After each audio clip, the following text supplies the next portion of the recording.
right, ladies, my mic is hot today.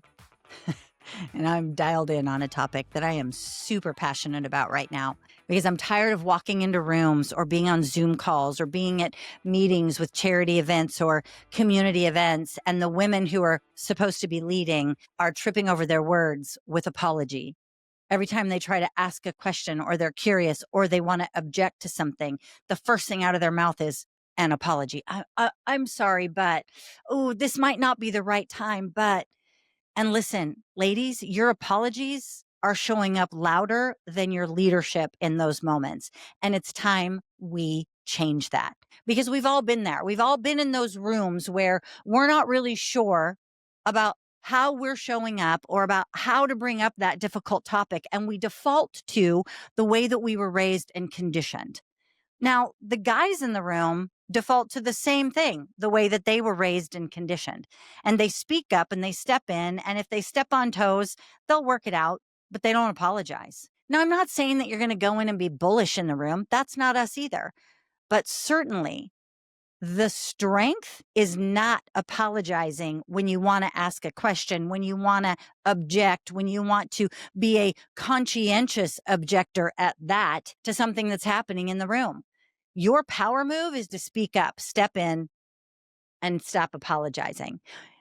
The men walk in and they own the room, and women sit back and they wait to be invited. So in this episode today, in episode 108 of the Leadership Sandbox podcast, ladies, this is for you to stop apologizing. Seriously, it's time to stop. And we're flipping the script because leadership presence really means stepping into, being willing to confront contagiously, consciously, and confidently. You heard me. Confront consciously, right? Contagiously, do it. And I want you to confront confidently every single time without apology.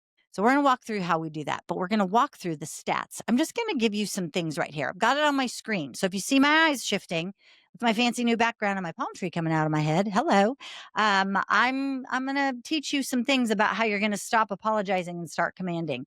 So let's get going. And you might want to turn up the volume on this one. And if you're a guy listening, listen in because you're going to learn a thing or two. And you might have a colleague that you want to share this with. But let's get into this 81% reality check right now. You ready? Women don't apologize because they're weaker. Their apology comes from a place of noticing because they notice more and they're reading the room more. So really there's an emotional awareness that's happening, which is a positive thing. But unfortunately, we've turned it into the negative because we're apologizing for speaking up. Women don't apologize more because they're weaker. They apologize because they're noticing more. Think about that. In a landmark study, both men and women apologize about 81% of the time, both, when they agreed something was an offense. Women simply judge more situations as apology worthy, which drove the higher apology count for women. So that came out of a really great publication. And then there's this one. I want you to think about it. This might be a little bit awkward for you. We're going to call this the mirror test. Women can spot the over apology habit in the wild because we're the ones doing it.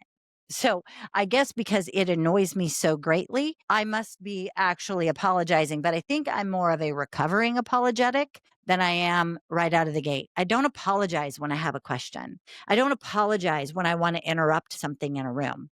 Now I know how to approach it in a way to get the attention that it needs. And if I step on toes or if someone gets offended, that says oftentimes a lot more about them than it does about me. However, I am aware enough because remember, women can read the room emotionally more so than our male counterparts can. I'm aware that somebody might be feeling something and I can sense into that with them, but it's up to that other individual to bring it to my attention. I'm not going to assume I stepped on anybody's toes. If I happen to know that I stepped on someone, I will absolutely say, hey, I acknowledge, I think I stepped on you in that situation. Let's clear it up. I don't apologize. I just tell them I acknowledge it. And there's a difference there. Ladies, your power move is to stop apologizing and start leading through that discomfort. In a nationally weighted YouGov poll, 37% of women said they personally apologize too much versus 26% of men say it. And yes, we even apologize when someone else bumps into us. Anybody, by a show of hands, been in a grocery store and you happen to bump into someone with your cart and actually they are coming close to you and you say, oh gosh, sorry, excuse me, pardon me, I'm sorry, because you were both in the aisle at the same time? I tell you, stand in a grocery store and watch the aisles and how women navigate versus men navigate, and you will see who the apologetic ones are when they don't need to be.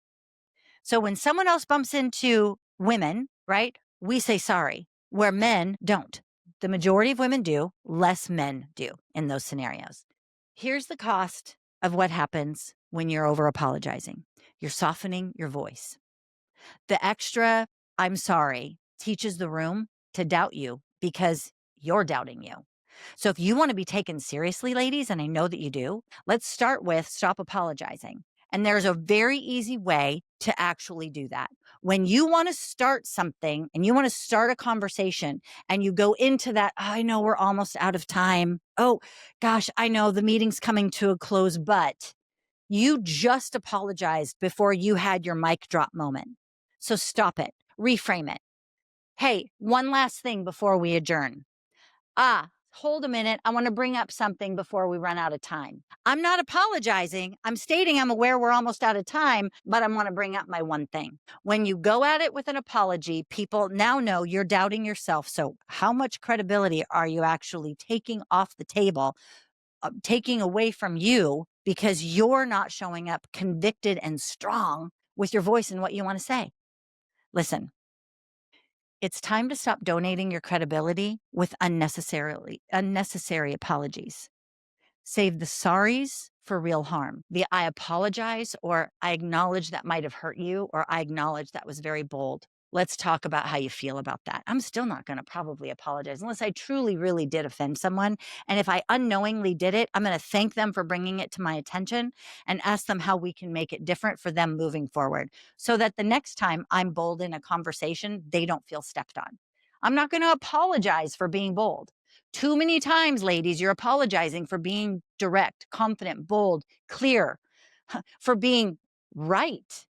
We're apologizing and we're taking a back seat. And I'm saying today, ladies, stop apologizing. Seriously, it's doing you more harm and taking that credibility, and it's putting doubt in place of confidence with the people on your team and the people that you're supposed to be leading.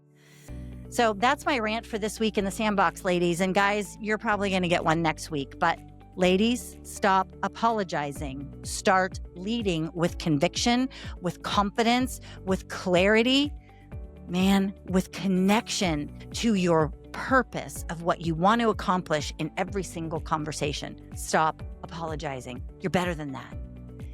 In the meantime, make it a great day in the Sandbox, because who are you not to? I'll see you next week.